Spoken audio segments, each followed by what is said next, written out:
Hey, Shawnelle here with another Sew Bit. Today we're talking about seam allowances. Very simple. Every project has to have a seam allowance. What is a seam allowance? I always ask my beginner students that, and many of them don't know, so I thought I better cover it.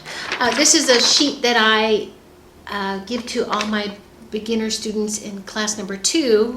First we learn the machine, and then we go over what a seam allowance is. And seam allowances are built into the pattern. The problem is some patterns have different seam allowances, but most fashion ones will have 5/8 of an inch, and then you'll find the craft ones will maybe with 1/4 or 3/8. Sometimes you'll have, like on a fashion one, like the back zipper, they'll have a 1-inch seam allowance. So you have to pay attention. A lot of times it's written on the pattern. If it's different than 5/8, and then I'm going to show you a little bit about the pattern on there. So first off, you use a measurement gauge. That's one of these, and it is 1 to 6 inches. And this little tab just puts it on like this one's on 5/8, and right here is the 5/8. So and 1 inch has 8/8 in it, so 5/8 is less than an inch and bigger than a 1/2 inch, because a 1/2 inch is 4/8. It gets all confusing. Do you know I couldn't get into design school at first because I couldn't pass my fractions test? And I was like, what? And I found out because we were making patterns all day long in design school, and we had to do fractions all the time. So I thought, I don't need fractions. Right. But yes, I did. So on this measurement gauge, there's a little hole right here. That's actually used to put a pin down and to kind of hold it for other projects. But it covers up the first 8. And it goes 2, 3, 4, and then 5/8. And then this is my cheat sheet I give to my students. And it shows just where 1/4 of an inch is, where 1/2 inch is. So if I did a 1/2 inch, it would be right on that part. 3/8 is on that one. And what you do is you put it on the raw edge. I'm going to show this to you in a little while, but you put it on the raw edge right here of a fabric, and then if you mark right here, that's the distance of 3/8. I have an example here. This is a 5/8 inch seam allowance. There's the seam, and this is, put this on 5/8 of an inch, and then you stitch it down. And when you follow that seam allowance that the pattern is telling you, then the whole garment will fit. But if you are just doing your own thing, like, maybe you sew it like here, it's a 1/4 inch, that garment will be bigger.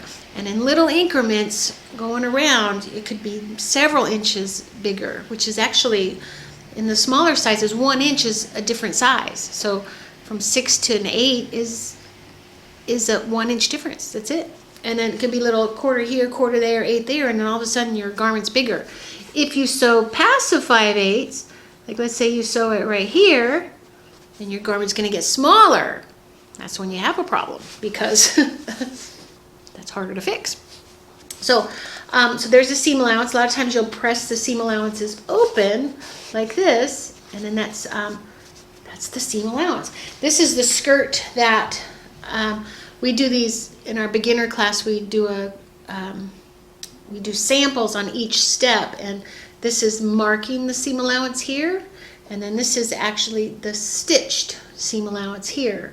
So like that.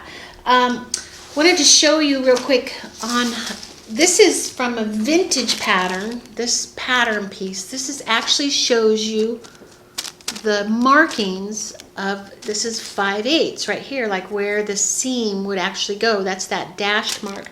That's, I found this old pattern from the 70s, and because I was trying to find, I know patterns will have these the marks on it, and they really only have them when they're only one size. Like this is a size 8, and because when you do the bigger sizes, that like this one here with the multiple sizes, these are all graded out and different, you have all these different lines to cut. You can't also put the seam marks in there too. So this is actually a pocket. This was a pocket on that vintage one. This is a pocket from this little top, and there are no seam marks here, but it says 5/8. So real important is in your instructions. If you're not sure it's 5/8, look on the front page. This one, it'll say it somewhere. It's kind of hard to find, but right here it says it. Right here it says stitch 5/8 of an inch seam unless otherwise stated. And a lot of times it'll state it in the directions. It'll say sew 3/8 here, or it'll say it on the pattern, or both. So you kind of have to pay attention to the seam allowances. So I actually want to show you what seam allowance would look like. This is another measurement gauge. Where'd that go? This is called a measurement gauge. This is another version, and I like this one. It's harder to get used to, but these tend to slide a lot. This one's actually tight here, but they tend to get loose, and then they'll kind of move as you're putting marks on it. This one doesn't slide. You actually have to pull it down to do it, but it's harder to figure out. You actually put this green part on the 5/8 right here, and then from here, I'll show you from here to that right edge right here would be your mark, like that. So would be your 5/8 inch mark. If I wanted to do it at an inch, I'd put that green part on the 1 inch right here, and then it would be 1 inch right there. You mark it right here, and that would be your 1 inch mark. There's also seam guides that you can put onto your machine. Actually, I have it right here. You can put these right here that go on your throat plate of your machine and help you keep in that stitch. So you would, or keep in line. So you would sew it and then keep this right here, and then you have to see it. Watch the directions on that. I'll show it to you on another video. But you cannot use these magnetic seam guides on a machine that has electronics in it, because this magnet will mess it up. So that is a little bit about seam allowances. I'm going to show you real quick marking one, and that might help. Okay, so let's say we're going to do a 5/8 inch seam allowance. I'm going to put it on the 5/8 right there. Put it right here. Make a mark. Just like that.